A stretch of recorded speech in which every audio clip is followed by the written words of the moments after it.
Lincoln was not only super smart, he had a lot of interesting and funny wit about him as well.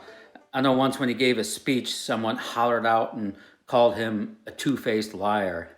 And Lincoln shot right back and said something to the effect of, if I had two faces, would I be wearing this one?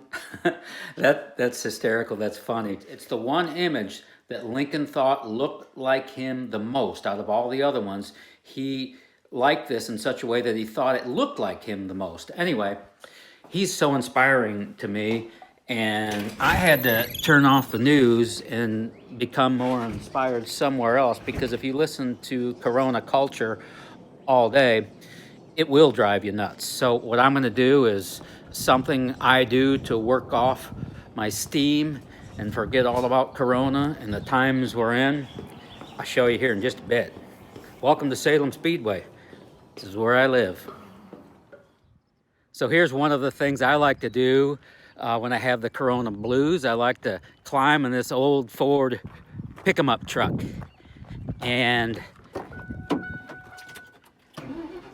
crank the old girl up and make laps at Salem Speedway. This is what I do to fight off the Corona blues. I get in here and I pretend I'm 1963 Indy 500 winner Parnelli Jones peeling off of pit road to make his way up on the high banks of Salem Speedway. Parnelli in an open wheel sprint car without a roll cage, open face helmet with a Corona bandana. How about that? Climb the, ooh, this place is banked.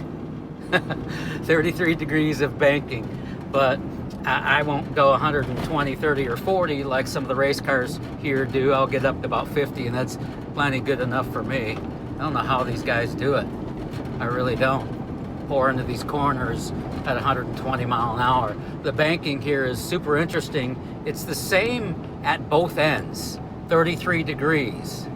How fast am I going right now? Oh my God, I'm going 45. I feel like I'm going 145. See if we can get her up to 50. Woohoo! But the banking is the same at both ends, yet you go through turns 1 and 2 completely different. The preferred groove through 1 and 2, for whatever reason, the cars want to drive right through the middle of the corner, although I have noticed here lately that the groove seems to be moving up off of turn 2 a little bit, which is not a bad thing, because you can get the high line coming down the backstretch. That puts you in good shape entering turn 3, because if you know anything about Salem Speedway, you know turn 3, it puts you right up against the wall. See all those smudges? Those are the Salem stripes. Those are plentiful around this place. But again, the groove off 3 and 4, through 3 and 4, right up against the concrete wall. It's really quite incredible. But this place, you know, I've said it before, it's been here since 1947. I've been coming here since 1968. The place is so cool. It's got so much history, and I have so much respect for all the people who've competed here.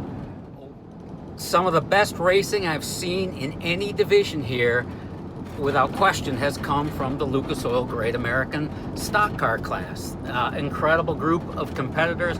I have a lot of admiration for these people. Good, hard-working family peeps who work hard on the job all day and bust their buns all night long in the shop to make their cars race ready for Salem Speedway. It's a heck of a group. I've said it before, I'll say it again, and I say it because I believe it. The Lucas Oil Great American Stock Car class at Salem Speedway is the most competitive, most awesome, most inspiring street stock class in the country. And they do it right here. These guys are just incredible. It's like they're on a giant slick track. They got the horsepower, but they've got only the 8-inch hard Comanche Hoosier tires to work with. And they slide around this place like they're on a giant slick track. It's really quite incredible to see. And what I love, or one of the things I love about Salem Speedway is, you know, there's probably one good way around, but that doesn't mean you don't get side-by-side racing here. I've seen side-by-side racing in open wheel and stock car classes here that'll rival that of anywhere. But what's cool about Salem Speedway, even if they're not side-by-side, in the spectacle of seeing these race cars slingshot around these giant high banks in a single file is fun to watch. They don't even have to be side by side. It's cool when they are, but even if they're not in a single file, it's still fun to watch. And I think that's part of the beauty of this place. I have great respect for everyone who takes a run at this place in any division. And I gotta tell you, I've fallen completely in love with the great American stock car class here, and the people who participate in it, they're rock solid. They're my kind of people. Anyway, quick note on the Kyle Larson controversy, which seems to be front and center still. It is interesting. It's a tough one for sure. Kyle Larson, bottom line, I don't think there's any way you can get around it, steer around it, or jump over it. Kyle Larson made a big mistake. But, you know, when I look at myself, I've made a lot of big mistakes too. And if I had to get them out and expose them to the world, they'd be super embarrassing. I mean, have you ever made a big mistake? Probably so. I don't think this one mistake should or will define Kyle Larson's career. I don't believe that at all. Maybe just the opposite when it all shakes out. And this thing's going to blow over and pass through. Chip Ganassi, he didn't have a choice. Under these circumstances, in the wrong that Kyle Larson did, he had to fire him. But I'll bet there's a part of Chip Ganassi right now going, dang. I heard a media person say, and I mean a big one, say that Kyle Larson was yesterday one of the hottest commodities in all of NASCAR. Now he's nothing. I don't believe that either. I think Kyle Larson is still a hot commodity.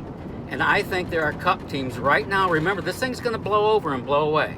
If Kyle Larson wants to come back to the Cup Series, and I believe he does, he'll have those opportunities. Right? And I believe that even before this whole thing blows over, right here, right now, there are Cup owners that are chomping at the bit for the opportunity to hire Kyle Larson.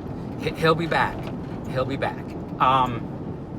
And one other note, on the other side of the big mistake that Kyle Larson made, and there's no way around that, on the other side of that is a level of hypocrisy in that there's a lot of people pointing fingers at Kyle Larson that are guilty of the same crime.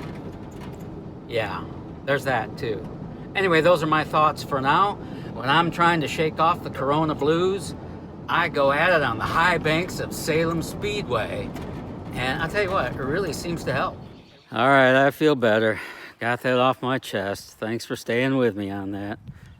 You know, the coronavirus has got everyone uptight. It dominates all the conversations.